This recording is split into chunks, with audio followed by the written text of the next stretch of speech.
इस वीडियो में हम समझेंगे सीटीसी और इन हैंड सैलरी के बारे में। आप अगर ये सोचते हैं कि आपको 6 लाख का पैकेज मिला तो आपकी मंथली सैलरी 50,000 होगी, तो ये वीडियो आपके लिए है। तो सबसे पहले तो मैं ये बोलना चाहूंगा कि सॉरी टू से, लेकिन आप यहां पर गलत हैं। तो आइए सीटीसी को समझते हैं। तो सबसे पहले CTC stands for cost to company. Cost to company का मतलब यह है कि कंपनी को कितना खर्चा आएगा एक एम्प्लॉय को हायर करने के लिए। हाँ, आपको कितनी सैलरी मिलेंगी ये सीटीसी नहीं है, कंपनी कितना खर्चा करेगी एम्प्लॉय को हायर करने के लिए, ये है सीटीसी। अब जब कंपनी किसी भी एम्प्लॉय को हायर करती है तो वो बहुत सारे खर्चे करती है। ऑब्वियसली सैलरी एक खर्चा है, लेकिन सैलरी के साथ साथ कंपनी हर एक खर्चे को माइंड में रखती है उस एम्प्लॉय को हायर करके अपने पास वर्क करवाने के लिए। जैसे कि ऑफिस इंफ्रास्ट्रक्चर है, उसका जो रेंट्स है, बिल्स हैं, ये भी खर्चा है।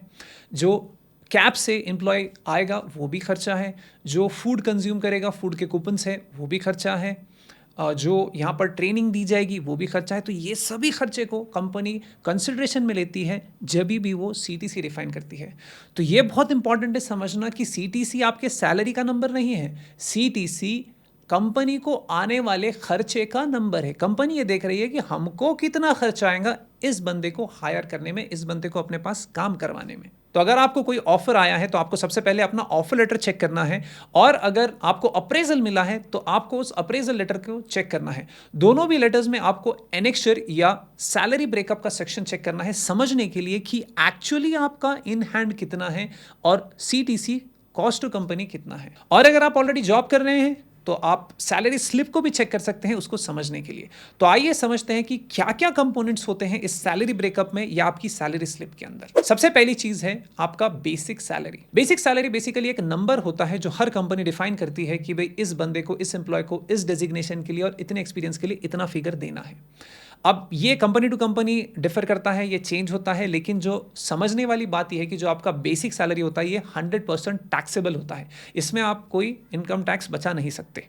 नेक्स्ट एक जनरल फिगर ये है कि जो आपका gross in hand salary, CTC नहीं, जो आपका इन हैंड सैलरी है उसका ये जनरली 30 से 40% के बीच में होता है। नेक्स्ट कंपोनेंट है HRA. HRA stands for house rent allowance. तो अगर कहीं पर आप रेंट पे रहते हैं तो कंपनी उसके लिए भी आपको अलाउंस प्रोवाइड करती है, लेकिन इंपॉर्टेंट पॉइंट यहाँ पर ये होता है कि आपको इसको क्लेम करना होता है, और क्लेम करने के लिए आपको रेंट रिसीट्स सबमिट करनी होती है कंपनी में। अब एचआरए अलग अलग तरह से कैलकुलेट होता है। कुछ कंपनीज में 10% ऑफ बेसिक सैलरी होता है। अगर कंपनी मेट्रो सिटी में है तो मेट्रो के लिए 50% ऑफ द बेसिक सैलरी होता है। नॉन मेट्रो सिटी है तो 40% ऑफ द बेसिक सैलरी होता है, या फिर तीनों में जो सबसे कम निकल कर आ रहा है वो कंपनी कभी कभार इसको ऐसे सेलेक्ट कर लेती है। लेकिन इंपॉर्टेंट पॉइंट यहाँ पर यह है कि आपको इसको क्लेम करना पड़ता है रेंट रिसीट सबमिट करके। नेक्स्ट कन्वेयंस या मेडिकल अलाउंस। इंडिया में medical allowance generally 1250 per month या 15,000 एनुअली होता है। अब इसका ये मतलब नहीं है कि आप इससे ज़्यादा खर्च नहीं कर सकते, इसका मतलब ये है कि 15,000 ईयरली तक ये नॉन टैक्सेबल होता है। इसके ऊपर आप जो भी खर्च करना है फिर अपने हिसाब से खर्च कर सकते हैं। Next special allowance. अब ये जो स्पेशल अलाउंस है ये एक बहुत ही यूनिक अलाउंस है और हर कंपनी इसको अलग अलग तरह से यूज करती है। अब ये अलाउंस में बहुत सारी चीजें होती है, कुछ कंपनीज इसको डिफाइन करती है, कुछ नहीं डिफाइन करती है। जैसे कि फॉर एग्जांपल कंपनी डिफाइन कर देगी कि फॉर एग्जांपल आपको बुक्स खरीदने हैं तो बुक्स का एक अलाउंस। अगर आप वर्क फ्रॉम होम कर रहे हैं तो फर्नीचर, चेयर्स, टेबल, इसका अलाउंस, ब्रॉडबैंड का अलाउंस और फूड का अलाउंस या कोई भी दूसरा अलाउंस, ये स्पेशल अलाउंस में होता है। अब स्पेशल अलाउंस के लिए जो इंपॉर्टेंट चीज़ ये है कि अगर आपको यहाँ पर अगर आपके टैक्स सेविंग करनी है तो आपको इसके बिल्स संभाल के रखने होते हैं और वो बिल्स सबमिट करने होते हैं ताकि आप ये स्पेशल अलाउंस से रिटर्न्स ले सके। जैसे फॉर एग्जांपल कि आपको कंपनी ने दिया फर्नीचर के लिए अलाउंस, तो जो भी फर्नीचर आपने खरीदा आपको उसकी बिल्स संभाल के रखने हैं और बिल्स को सबमिट करना है ताकि आप वो उससे रिटर्न्स ले सकें। अगर आपने कोई बिल सबमिट नहीं किए तो ये स्पेशल अलाउंस पे आपका जो भी इनकम टैक्स स्लैब है उस स्लैब के अकॉर्डिंग कट कर आपको अमाउंट आएगा।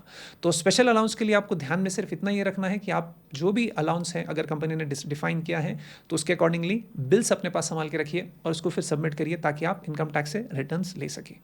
Next deductions. अब डिडक्शंस ऐसी चीजें होती है जो डायरेक्टली कट कर आपको मिलती है। अब डिडक्शंस में जनरली आता है पीएफ, इंश्योरेंस, ग्रेच्युटी। सबसे पहले बात करते हैं PF. PF stands for provident fund. तो गवर्नमेंट ऑफ इंडिया ये बताती है कि जो भी आपका बेसिक सैलरी है उसका 12% आपको प्रोविडेंट फंड के अकाउंट में डालना है और उतना ही सेम अमाउंट 12% आपकी कंपनी उसमें डालेगी। तो एग्जांपल के लिए लेट्स से आपका बेसिक सैलरी 100 रुपीज़ है तो 12 रुपीज़ आपके बेसिक में से प्रोविडेंट फंड में जाएगा और उतना ही इक्वल अमाउंट 12 रुपीज़ कंपनी आपके अकाउंट में डालेगी।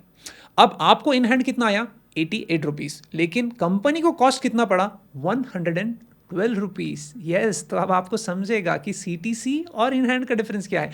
88 इन हैंड, सीटीसी 112। तो अब ये तो एक डिडक्शन हुआ। अब आप देखिए सीटीसी कैसे इन्फ्लेट करता है आपके इन हैंड के कंपैरिजन में। नेक्स्ट है इंश्योरेंस। अब कंपनी ने किस तरह का इंश्योरेंस दिया है, term insurance, life insurance, medical insurance, तो उसके जो भी प्रीमियम है वो प्रीमियम ऑटोमेटिकली डिडक्ट होते जाएंगे। अब ये इसको आप डायरेक्टली ऐसे तो यूज़ नहीं कर सकते, लेकिन खुदा ना खास्ता कोई अनहोनी होती है तो उस केस में आपको ये काम आ जाएगा। Next, gratuity.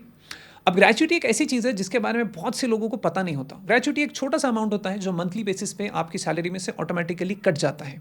अब ग्रेच्युटी आपको तभी मिलती है जब आपने किसी भी कंपनी में 5 साल से ज़्यादा काम किया। अब लेट से आपने 5 साल से पहले छोड़ दिया तो उस केस में ये जितना भी अमाउंट है ये पूरा का पूरा कंपनी की सेविंग बन जाती है, कंपनी के पैसे बन जाते हैं, कंपनी को फ्री फंड का पैसा, और आपको कभी भी ये नहीं मिलेगा। तो लेट से आप हर 3-3 साल को कंपनी चेंज कर रहे हैं, पूरी लाइफ आपने चेंज किया, तो आपको कोई ग्रेच्युटी मिलेगी? भूल जाइए कोई ग्रेच्युटी मिलेगी। तो यस, तो ग्रेच्युटी के लिए ज़रूरी है कि आप किसी भी कंपनी में 5 साल तक रुकेंगे तभी वो आपको ग्रेच्युटी मिलेगी। लेकिन खास बात यह है कि डिडक्शन होता रहेगा। नेक्स्ट, पर्क्स, बोनसेस या वेरिएबल पे। अब कंपनीज बहुत ही चालाक होती है, क्या करती है सीटीसी में से आपका एक पोर्शन वेरिएबल पे करके रख देती है, मतलब कि बोनस, परफॉर्मेंस बोनस, कि आपने कैसे परफॉर्म किया उस बेसिस पे आपको ये बोनस अमाउंट मिलेगा। अब कंपनी वाले ऐसे हथकंडे अपनाते हैं कि ये जो परफॉर्मेंस है मैट्रिक्स है इतने कॉम्प्लिकेटेड होते हैं कि आपको समझ ही नहीं पाता है। और अगर आप किसी भी बंदे ने जिसने किसी भी कंपनी में काम किया उससे अगर आप पूछेंगे तो कभी भी आपको एक भी बंदा नहीं मिलेगा जिसको ये वेरिएबल पे पूरा पूरा मिला। कंपनीज बहुत सी बार क्या करती है, मैट्रिक्स इतने कॉम्प्लिकेटेड बनाती है कि आपको समझेगा ही नहीं, और अगर कहीं पे अगर क्लियर है भी तो वो क्या करते हैं, जैसे कि एक एग्जांपल के लिए एक कंपनी में उन्होंने क्या किया, 70% बताया कि performance of the individual and 30% company performance, मतलब आपने किस तरह से कंपनी में परफॉर्म किया और कंपनी ने बिजनेस कैसे किया। तो 70% आपके परफॉर्मेंस पे बेस्ड है और 30% कंपनी कैसे बिजनेस कर रही है उस पर बेस्ड है। अब आपने परफॉर्मेंस तो पूरा अच्छे से किया लेकिन कंपनी ने बिजनेस उतना अच्छा नहीं किया, गए आपके वेरिएबल पे। दूसरा, कंपनी ये भी बोलती है कि जो वेरिएबल पे है जनरली इसको डिसबर्स अलग अलग तरह से किया जाता है। कुछ कंपनीज में क्वार्टरली डिसबर्सल होता है, मतलब आपको हर 3 महीने को मिलेगा, कुछ जगह हाफ ईयरली और कुछ जगह ईयरली। अब कंपनीज ये बोलती है कि अगर आपने 1 साल से पहले छोड़ दिया तो आपको वेरिएबल नहीं मिलेगा, या फिर आपने जो पूरा फाइनेंशियल ईयर है उसको अगर कंप्लीट नहीं किया तो नहीं मिलेगा। जैसे फॉर एग्जांपल आपने 2.5 साल किसी कंपनी में काम किया, पहले साल का वेरिएबल मिला, दूसरे साल का वेरिएबल मिला, तीसरे साल में आपने 6, 7, 8 महीने जो भी है काम किया और छोड़ दिया। तो ये जो 6 से 7 महीने जो आपने काम किया तीसरे साल में, क्योंकि आपने फाइनेंशियल ईयर पूरा कंप्लीट नहीं किया, वो साल का भी वेरिएबल आपका गया। नेक्स्ट है ज्वाइनिंग बोनस। अब ज्वाइनिंग बोनस में कंपनी जनरली जब आप ज्वाइन करते हैं तो एक मोटा अमाउंट आपको डायरेक्टली वन टाइम में दे देती है, जैसे 50,000, 1 लाख जो भी है। अब ये जो ज्वाइनिंग बोनस होता है ये सिर्फ वन टाइम होता है। आपको लेट से फर्स्ट ईयर दिया, सेकंड ईयर फिर से देंगे क्या? नहीं। तो सीटीसी में तो ऐड हो गया लेकिन नेक्स्ट ईयर आपको मिला नहीं। और कंपनी एक और चीज़ करती है, क्या, अगर वो लोग मेंशन कर देते हैं क्लॉज कि भाई आपने 1 साल से पहले अगर कंपनी छोड़ दी तो ज्वाइनिंग बोनस आपको वापस देना पड़ेगा। Next, ESOPs. ESOPs stands for employ stock options. अब यहां पर कंपनी आपको स्टॉक दे नहीं रही है, यहां पर आपको स्टॉक्स लेने का ऑप्शन दे रही है, मौका दे रही है। इसका क्या मतलब है? अब ये क्या करेंगे, जो भी एक अमाउंट है जैसे 5 लाख 10 लाख, ये मेंशन कर देंगे कि भाई हम आपको इतना एक ऑप्शन दे रहे हैं, एक मौका दे रहे हैं स्टॉक लेने का। लेकिन ये स्टॉक सिर्फ पेपर पर है। अब यहां पर अगर आपको इसको लेना अगर है, लिक्विडेट करना है, अगर इसको इनकैश करना है तो इसके लिए एक वेस्टिंग पीरियड होता है।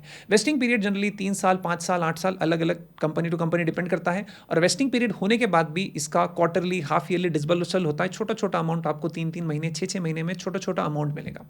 इसमें एक और बहुत ही खास चीज़ है कि भाई ये जो स्टॉक ऑप्शंस है, ये स्टॉक ऑप्शंस लिक्विडेट आप तभी कर पाएंगे जब इसका लिक्विडेशन पॉसिबल हो। जैसे फॉर एग्जांपल अगर पब्लिकली लिस्ट हो गई कंपनी और वो स्टॉक बिक गया तो कंपनी ने फिर आपको दिया, या फिर किसी इन्वेस्टर है उसने उस स्टॉक को खरीदा या उसने शेयर को खरीदा तो उसमें से जो आपको मिला।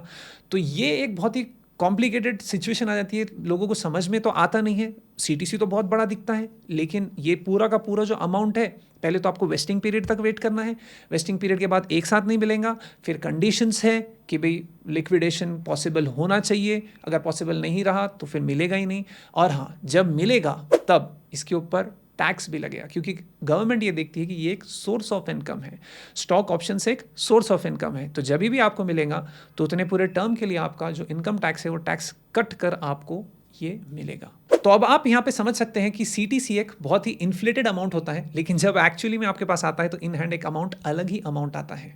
तो नेक्स्ट टाइम जब भी आपको कोई नया ऑफर मिलेगा तो उस ऑफर के ब्रेकडाउन को पूरा अच्छे से समझिए, या फिर आपका अप्रेजल हो रहा है तो अप्रेजल के भी ब्रेकडाउन को पूरा अच्छे से समझिए, ताकि आप समझ सको कि एग्जैक्टली आपको इन हैंड कितना अमाउंट आ रहा है। तो आई होप ये वीडियो आपको इन्फॉर्मेटिव लगा होगा। अगर इन्फॉर्मेटिव लगा तो अपने फ्रेंड्स, फैमिली, कलीग्स के साथ इसको शेयर करिए, ताकि वो भी अपने आप को एजुकेट कर सके और बेटर इन्फॉर्म डिसीजन ले सके अपने नेक्स्ट ऑफर या नेक्स्ट अप्रेजल के regarding. Okay, then that's it from my side. Do let me know what your thoughts in the comment section, and make sure to like this video and subscribe to this channel.